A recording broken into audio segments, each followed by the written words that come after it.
Hello, everyone. Michael Ware with the Iowa Firearms Coalition. We have with us today Buz Mills. Is it okay if okay, hello, Buz. Is it Good okay morning. if I read something here that I pulled up from NRA's official directory that I have? Sure.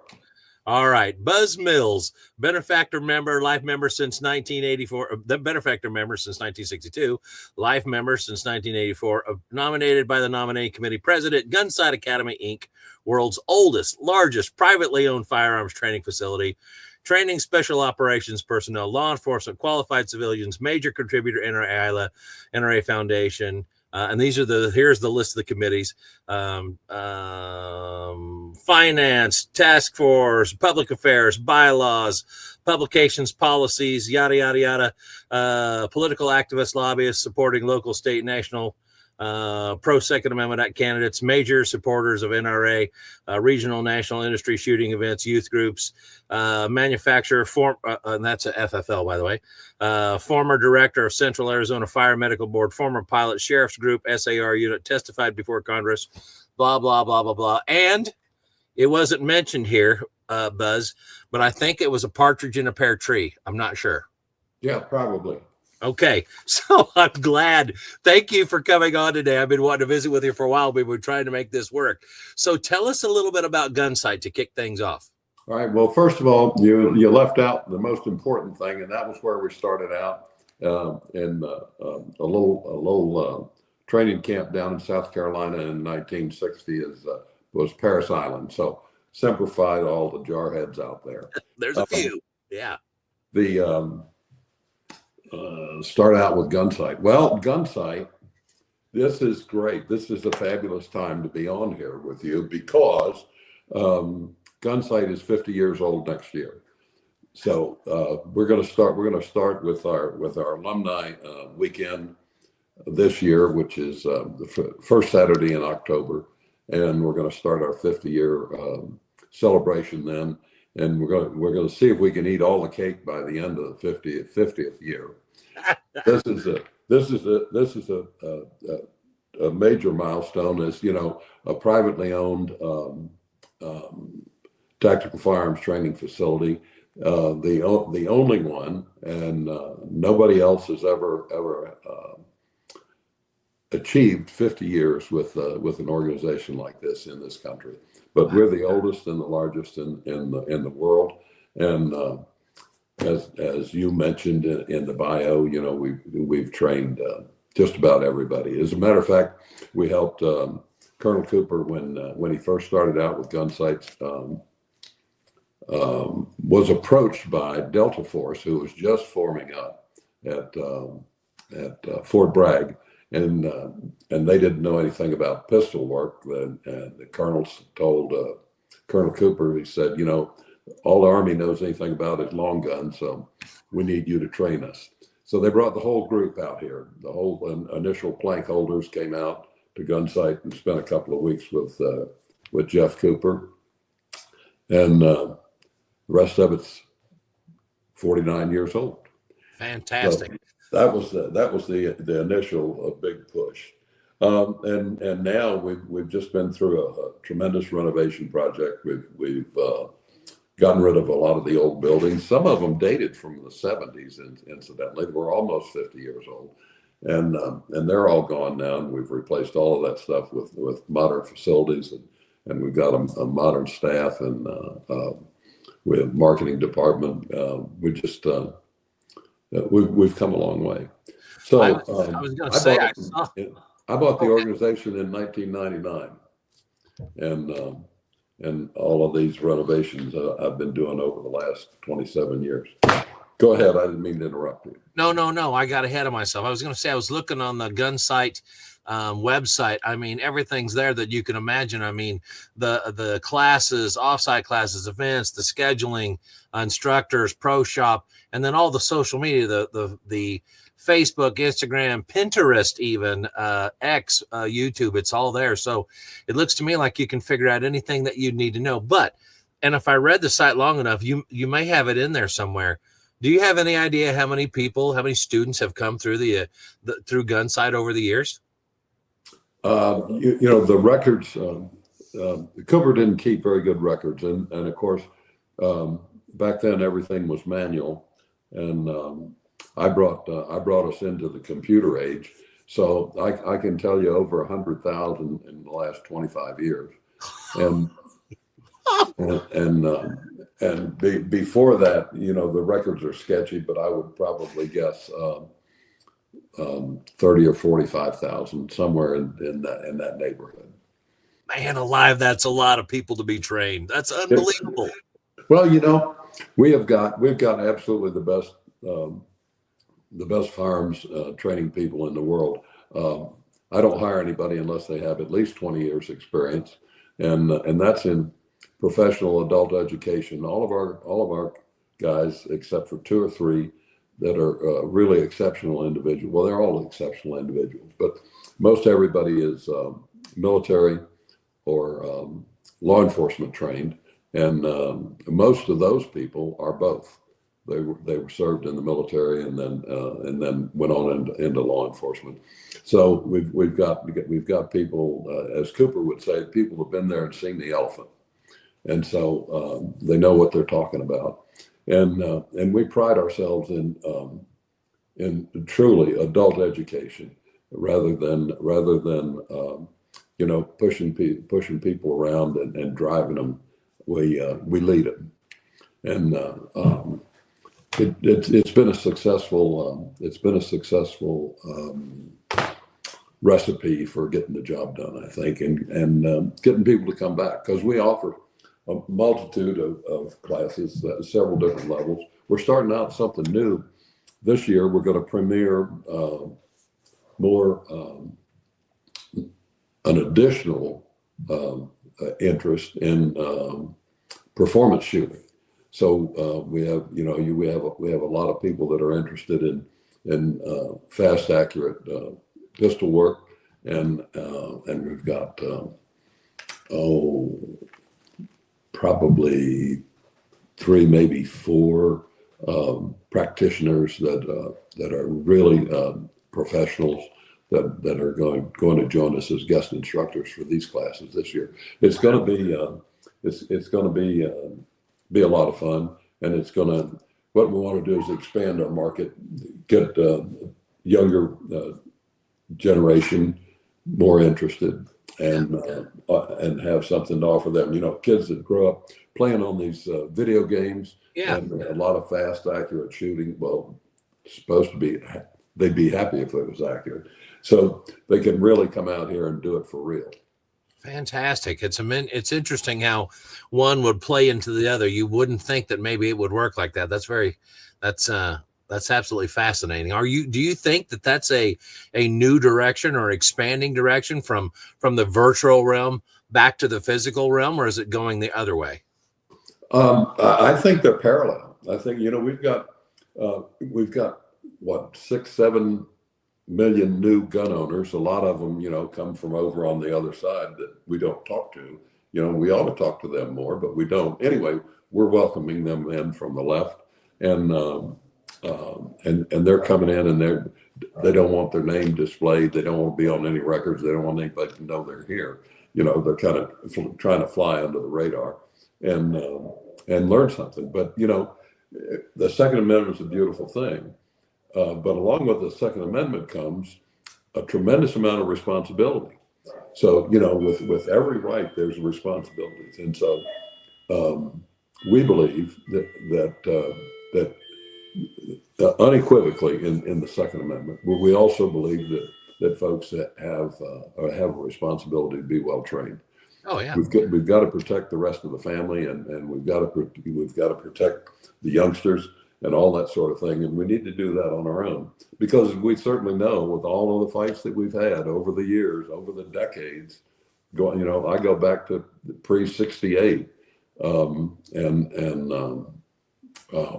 if we don't do it, they're going to do it for us. So it's self-policing is the answer to this, to keeping the antis away, and of course, good national leadership that we have now is going to go a long way, you know, to enhance the Second Amendment as well. Oh, no doubt. So I've got a question. So Yeah. what happens over 50 years ago, or probably longer than that, maybe by skosh, somebody was just walking around and said, man, that area right there looks like it would be a tremendous spot to put up dozens and dozens of rages. I mean, what led to that? I'm curious. Well, Cooper was he was a writer and contributed to a lot of magazines and outdoors magazines. He started out in automobile magazines, and then he got interested in. Of course, he'd always been interested in firearms, being a World War II Marine officer. He it came, I don't know, naturally, I suppose. He probably grew up shooting and everything, but he studied gunfighting, and he studied everything that he could get on it, and he watched the competitions all throughout California. He lived in Big Bear, and so he watched all the competitions. He watched all these people, and he developed the modern technique of the pistol, and he could see the handwriting on the wall, the direction California was going. He wasn't going to be able to maintain the pace that he wanted to drive this thing to. So he came next door to Arizona and looked around and looked around and looked around. And he finally found 165 acres here, and he bought that and developed it and built a home here and that sort of thing. The home's still here. That was finished in '78. The first class he held on he had a double wide trailer that he and Janelle lived in here on the ranch, and the first class was held on October the 4th of 1976. Wow. So that gives us next October 50 years. I'm pulling up here on another screen. Right. You'll have to let me know if this is accurate. But okay. Cooper's color code, this situational awareness code. Have you ever had discussions with him over that? Oh yeah, lots. That he developed that back in the '70s, and then Homeland Security took it over. They adopted it when they got started at the beginning of this century. It's part of our mindset lecture that we do every Wednesday for the 250 classes. It takes about 45 minutes to go through, but the situational awareness, the color code, is integral to that. It was the second thing that I sat. My daughter's now 15, but years ago when she was a pup, was the second thing that I was expressing to her that I wanted to go over with her every time we went out somewhere. And the first thing was, I didn't want to scare her. I didn't want her to be paranoid. So I said, well, we're going to go in this grocery store, and I want you to pick out 3 things that you noticed. I don't care what they are. Somebody's name tag, the price of a Snickers, gas pump price. I don't care. Just pick out 3 things. Don't stare. Just notice them. And then when we get back to the truck and we leave, then we'll compare. Daddy will tell you what he found, and you tell me what you found. I was amazed, Buzz. She noticed that there was a crappy yellow pickup with a blue tarp in it, and the guy kept walking around it, but never put any gas in the entire time we were there. That kind of thing. She noticed that there were 2 officers in the gas station and a couple other small things of which I didn't commit to memory. But I was amazed at what she picked up just by being asked to be situationally aware. So we built on that and lifted it up. And the next thing we went through is I'm like, see this chart? See what each one of these are? I want you to watch people without noticing being watchful. And I want you to tell me whether you see them in white, yellow, orange, red, anything like that. Now, it's become a game now. You go to Home Depot or a football game or whatever it is, almost everybody's in white. But every now and then she'll pick one out. She'll see somebody and she'll be like, that guy's yellow. And I'm like, what do you think? She's like, well, based on his haircut and his stance, he's military or law enforcement, probably, but it was really interesting to lay that foundation and know that it's still part of her today. I'm less concerned with where she goes and what she does than a lot of parents. And I know I have all kinds of reasons to be concerned. Don't misunderstand me. But some of these things that Cooper helped put in place and illustrate are lasting far beyond his time. And for that kind of touch is is very humbling. Maybe you feel you're in the same position. I don't know. I mean, your touch, Buzz, is long spread and wide, and the ripples keep going. So thank you for that very much. It's an honor to visit with you. Well, it's a pleasure to be here with you this morning. I've done the same thing with my children and grandchildren, and taught them to be aware of their surroundings. What's going on? Who's doing what? What is that guy over there doing? What's going on over there? Do I need to go across the street and continue my walk and that sort of thing? And it's like you say, it's Cooper developed it specifically in relation to gunfighting, and watch the hands. The hands will kill you, and so. But it's, as you say, directly applicable to life in general, and so much of what he developed is that way. What I'm curious, where'd the word or the name Buzz come from? Because I've got a theory.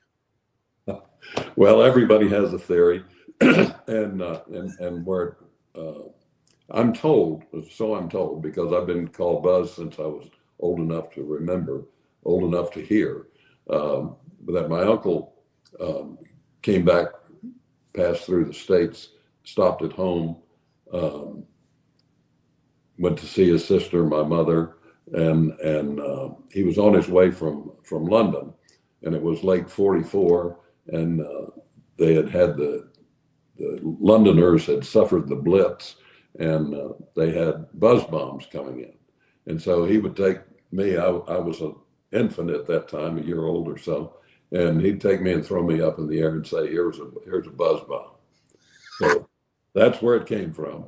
And, was from his wartime experience in London. So when I walk around telling people you're afraid of bees, that's a wholesale lie. No, that's absolutely the truth. Okay.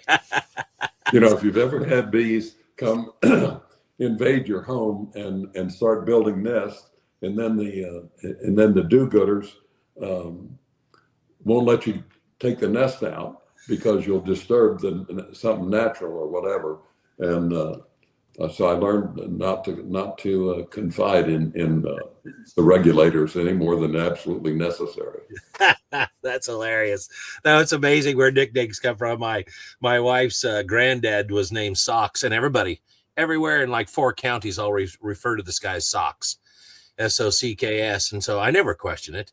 And one day I asked him about it. I said, "Hey, is it appropriate to ask you where the nickname Socks came from?" He's like, "Well, when I was little, my dad would take his wet socks off," because they were farmers, "and hang them over the little wire that ran from the chimney from the potbelly stove over the wall.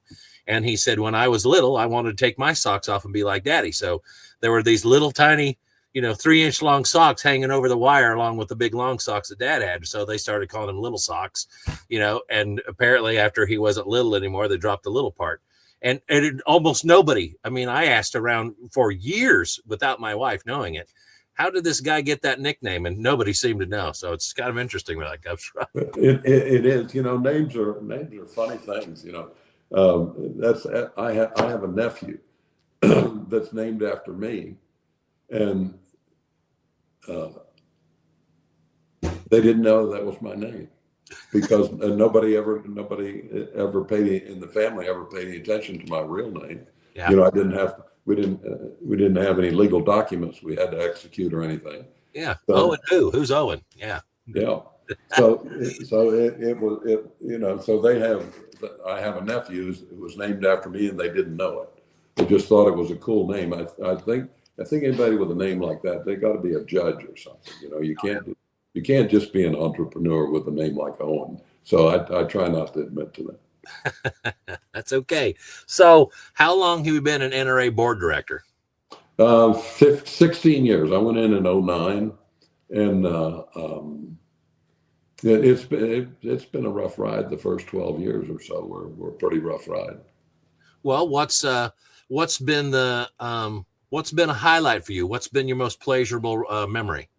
Well, the greatest thing, first of all, why support the NRA at all? Well, when I was a youngster in the Cub Scouts, all right, we started learning marksmanship, and it was NRA sponsored. And then in the Boy Scouts, we did the same thing, and I'd go to summer camp and that sort of thing.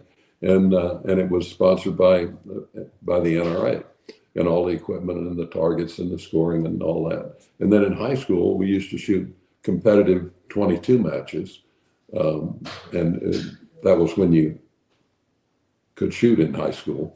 And so, and they were all NRA postal matches. So the NRA, to me, what it means to me is training of youngsters. You know, training and the shooting discipline has so many, as we spoke of, has so many lessons that are applicable to daily life without firearms. Yeah. That you learn responsibility, you learn respect, you learn tolerance, you learn moderation, you learn so much patience. Yes. And you learn so much about life. And so that's what the NRA has always been to me. It's always been about education and training, particularly for youngsters. Yeah. And then as I got older and I learned more about it, and after we had GCA 68, and then we had 86 and all that, and I thought, you know, we need to up our game in the Second Amendment advocacy, and maintain what we're doing for the youngsters. And so that's what the whole thing means to me. That's what it's all about. That's why I wanted to be on the board, was to support these things and grow them. Well, what kind of success have you enjoyed? Well, probably in recent times is after the lawsuit in New York, which that's a mixed kind of thing. You know, that thing started out with the Attorney General, before she was Attorney General, running for office, promising to dissolve the NRA. You know, and so this was a big war that we got into, and she filed her suit in 20. Before that, the investigations, everything coming out in the media and all were negative. And so I wanted to know more about it. And as a director, I kept digging and asking questions and that sort of thing, and kept getting rebuffed. And these people running the organizations don't realize that an elected director has unlimited right to all information in the organization. And so I fought that, and you know, it was just a continual battle with the administration and the officers and so forth. So in 22, Justice Joel Cohen, and of the New York Supreme Court, took dissolution of the NRA off the table. And so at that point, that was a win. We ultimately lost the case, but we won that point, which was the biggest point. And then subsequent to that, the Attorney General and her people in the Attorney General's office, investigators and so forth, got convictions of the leadership that we had, and two other people. So that was a watershed moment, and that was at the end of February of 24. And so at that point, my life became a lot easier finding out stuff, because the court had already found out everything, and everything was online, so you could go through there and get the information. And you know, so that brings us up to today. Well, last year I put together a group on the board, and then helped the Four for Reform that ran last year, helped them get Marshall Knox, Journey, and Faruso, and help them get elected. And so that gave me 4 more votes. So we had enough votes last May to elect a new EVP, since Wayne had he had resigned during the trial, or right before the trial commenced. The courtroom portion of the trial convened, and so we. I recruited the guy that we have in there now, and the officers that we have in there now, except for Barr. Barr is left over, but the 2 vice presidents that are coming up for re-election this year, and the EVP, Doug Hamlin, who is just a wonderful man, and an honest guy, a hardworking guy. He works about 11 days a week and about 27 hours every day. I see that. And he's all the time. He's all the time on the go, and he's out raising money and talking to vendors and industry members and donors and that sort of thing. So the guy is just he's busting his butt. And anyway, we got him elected in the last May at the board meeting. And then that brings us up to now. So this has been, getting this done, getting honest people elected and in position, has been probably my greatest accomplishment. And then I'm continuing that now. We have a board election right now. The ballots are still out, and so we had I had a big advertisement in all the magazines right either side of the ballot. So when you pulled your ballot out, there was a 2-page spread in there about the candidates that we were running, and we call ourselves reformers. If you look at the judge's final opinion on the court case, he tells you that there are entrenched board members that rallied around Wayne LaPierre instead of rallying around the NRA. So instead of supporting the NRA, you had, and we've still got many of these entrenched board members. And there's 16 of them up that are running for re-election this time. But we've got the reform candidates, my slate. We've got 28 candidates. There's 28 openings on the board, so we've got 28 candidates on there now. And the election's going great. The election's going great. We have a website, www.electanewNRA, and if you go to that and you click on the picture of one of our candidates, it will take you to 2 pages of who they are, what they've done in their previous life, why they want to be on the board of the NRA, and what they can do for us. And so what we're trying to do is educate all the voting members. And we've already had more hits on this website than we took in ballots last year. And the website's only been up since February the 2nd. So it's tremendous. The number of people who've gone there looking for advice on who to vote for, how to vote, and that sort of thing. www.electanewNRA.com.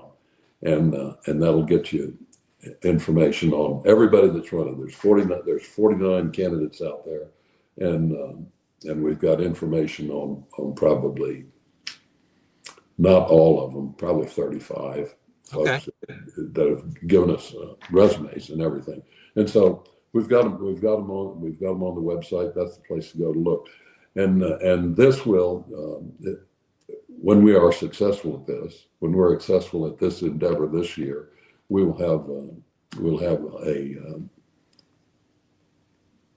a comfortable majority of board votes to finish this up. We've got to purge these diehard supporters that Wayne had. They're people that spent all the money, the people that prolonged this trial instead of trying to settle it, over the course of it.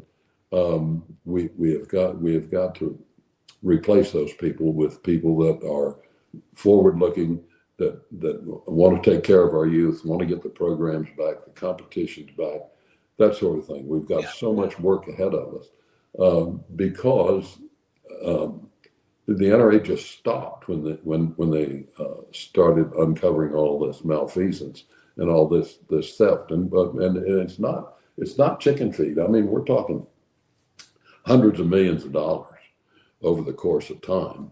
And believe it or not, this stuff went back all the way back to the turn of the century. It's like 01, 02, 03. And these files are all this stuff is on the New York court website.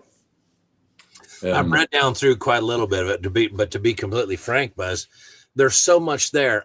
I don't know. I don't know if I really read through a tenth of it. There is so much, and there's so many documents to comb through.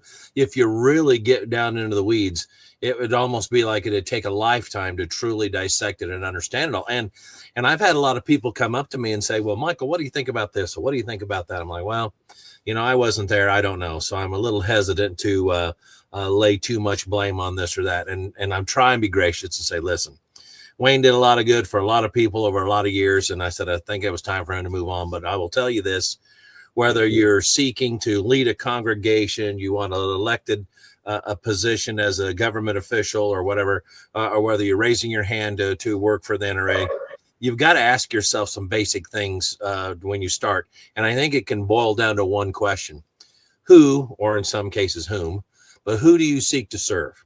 I think you've got to ask yourself that before you enter into any of these endeavors. Yeah. And then the answer is basically the people, if you're answering this well. And in the case of NRA's board, you would be saying, I seek to serve the membership. Well, if that's true, and if that's the case, and that's what you're going to do, then you probably need to ask yourself and answer that question every day. Wake up and say, I am going to, as it pertains to NRA, as it pertains to my personal and professional life, which are reflections of who I am as a board member, I must seek to serve the membership. And if you can ask and answer that on a daily basis, I believe you'll probably end up on high ground and you'll take the organization to all new heights. And that's what I think people are looking for. I think you're absolutely right. And that's,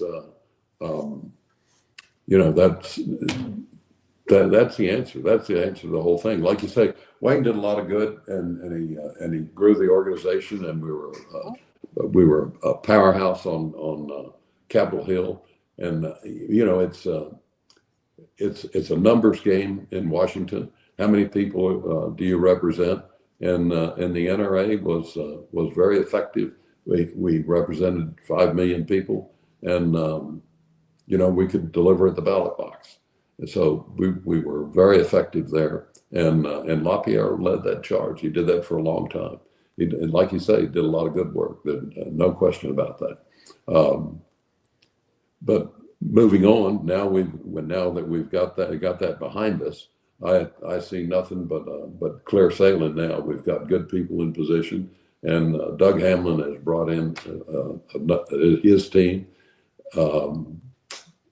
To do it his way, and so we have we've replaced some of these, I call them unindicted co-conspirators, that are still on the board. We've gotten all the employees now that were part of that are all gone.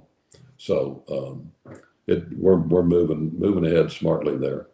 This is going to be a watershed moment. Fantastic. So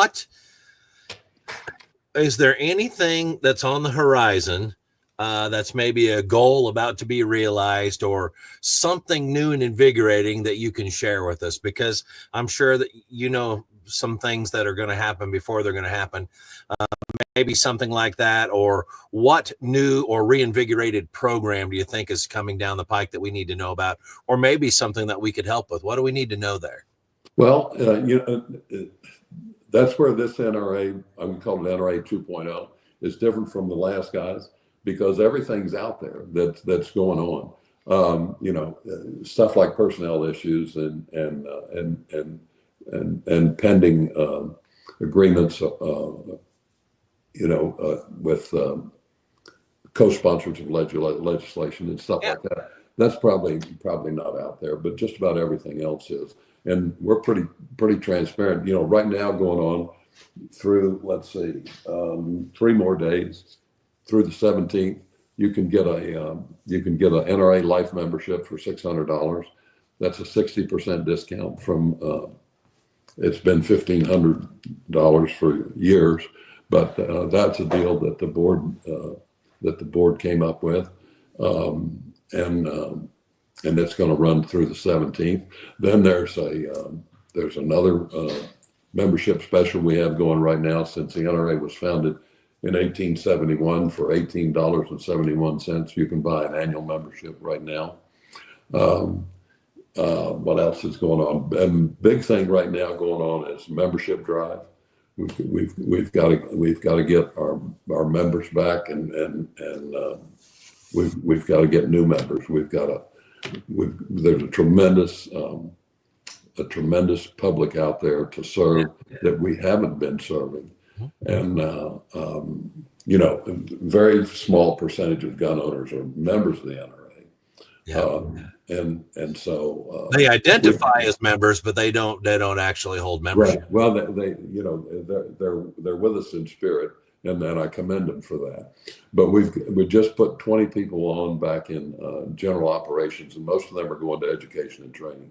So that engine is being spooled up right now, and you'll hear a lot more about that at the annual meeting, which is the end of April. It'll be in Atlanta. Are you going to be there for that? Nope, we've got a contingent of people that are going. Our president's going to accept on behalf of Iowa Firearms Coalition. We were awarded the Outstanding State Association Award, which is the 3rd time in 5 years, by the way. Well, you know, that's to be proud of, isn't it? Yes. And I'll be there for that. Fantastic. Our president's name is Billy Wilson. You should look him up, Buzz. I think you'd really like him. He's an Army guy, so you're going to have to let go of that Marine thing for just a little while, but maybe you guys can knock heads, whatever. But no, check him out, whatever. But back to something you mentioned earlier about Doug Hamlin, IFC had their 2A day up at our Capitol building just, less than a month ago, or right in that time frame. And Doug and some people, including Mark Vaughn, came out, and of course all the local folks, your ILA director and your grassroots people, all those folks came out and helped make it a really great day. And I think that people were really impressed with Doug that got to visit with him. And you know, he stood up there and owned it, said these are the problems, this is where we were, this is where we're headed, and we need you. We're sorry about this, and oh, by the way, come back to us, let us prove it to you, watch us, be cautious but optimistic, and off we go. And I think that people really responded well to this genuine nature about, this is who I am, this is the job that I've been asked to do, and I'm doing this with enthusiasm. And you're so right about his work ethic. I feel bad ever even texting him or sending him an email, because I know it's one of 10 million he's going to have to deal with that day. So it's no doubt he's a hard worker, and I care about things like that. Just like you understand this, Buzz. You don't run the business you run and do all these other things without it coming at a great cost at home. I feel bad sometimes about what's not getting done in our house with my wife and with my kids when I'm doing advocacy work on behalf of others. So it comes at a cost, and I recognize that Doug is doing that, and there are people in NRA who are working very, very, very hard on behalf of the membership that we spoke about earlier. Yes. Yeah. You know, I've been in headquarters probably a half a dozen times since the meeting last May, and I was in there the week after the board meeting in Dallas, and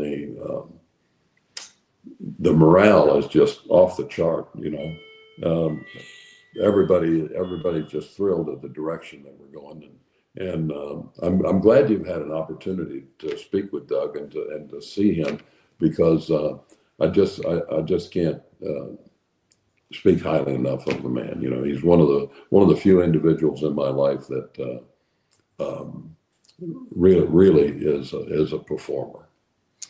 I agree. He certainly seems that way. I've got nothing that would lend me to believe otherwise. And he's got a long track record with work within NRA on his publications role and whatever else before. So, he's a very known quantity, and he knows what works and what doesn't. He knows the people and the culture. I think he was a really good choice. I didn't know only of him before, but it all looks very good to me. I'm very pleased, and I think that other people should be looking at this thing with favorability. I'm glad. That's why I recruited him for the job.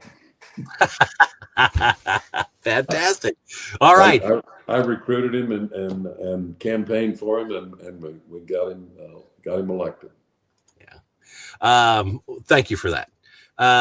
Before we sign off, is there anything that we need to know? Gunsite, NRA, things coming down from the industry, anything that we need to throw out there before we wrap things up? Yes, I neglected to remind you of my web address here at Gunsite. It's gunsite.com. So it's real complicated. www.gunsite.com. Now that's Gunsite, Gunsite. Yeah, right. Gunsite. Yeah. It's Gunsite like eyesight, not building site. Yep. So gunsite.com, and you can get there and check everything out. It's a pretty good website. It's laid out pretty well. I see some things down there. Join NRA.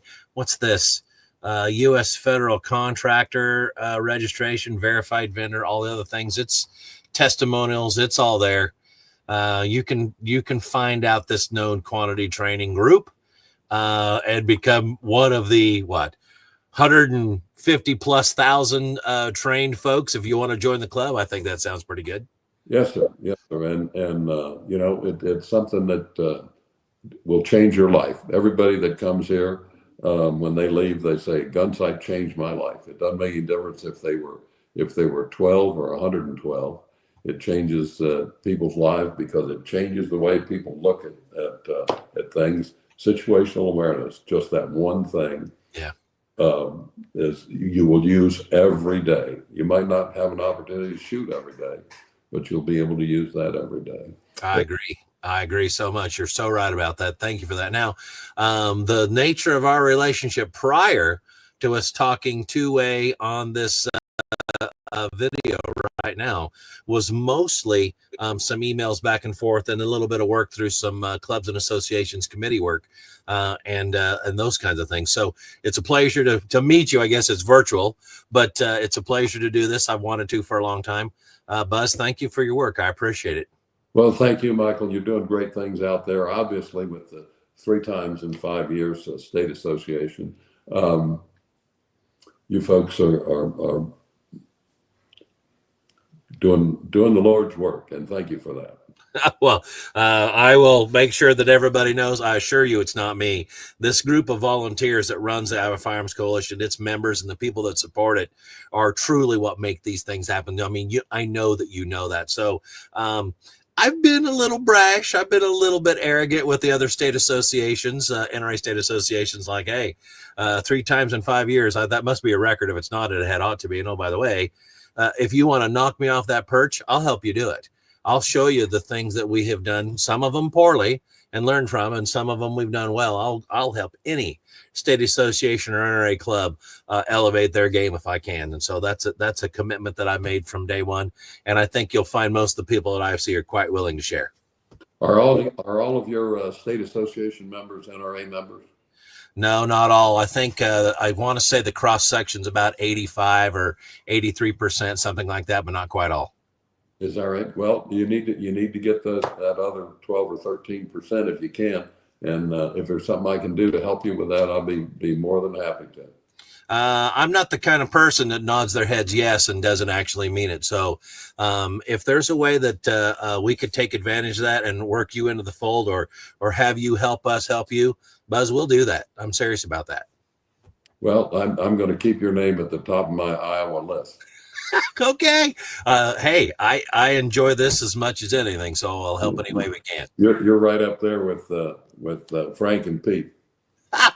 That's That's a lofty bar. That's a thank you very much. That's a huge compliment. Pete's a good friend of mine, and I admire him and his dad a lot. When I visit with Pete, I'm like, hey, how's your dad doing? And and we visit about the whole 9 yards. So those are a couple of good boys. I sure like the Brownell family. Yep.